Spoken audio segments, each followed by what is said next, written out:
ito ang ating bagong flexible denture. Special to kasi ito ay milled. Hindi to minanual. Wala kaming trial dito. So diniretso natin to sa bibig niya, sir.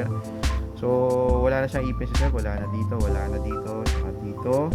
And ito, nilagay namin yung crown at the same time ipapasok natin tong dentures. So kagandahan nito, normally yan, matigas yan. Kita mo, hindi yan matanggal, yan, ayaw matanggal. Sige sir, dilaan nyo sir, tapos check nyo kung kaya nyo tanggalin ang dila nyo. Hindi kaya sir, no? Okay, masakit ba sir? Hindi ba? Yan, mahigpit konti, Mahigpit lang. pero may masakit ba? Wala daw. Okay, sige. Okay na sir, smile sir, smile as wide as you can. So yan yung itsura nya. Okay, so ito yung ipin. Ito, itong dalawa. Kamukha naman nung mga normal na ipin. Tsaka itong isa. And itong dalawa. Yan. Ayos. Thank you guys for watching my videos. Ako nga po pala si Bucad. And goodbye.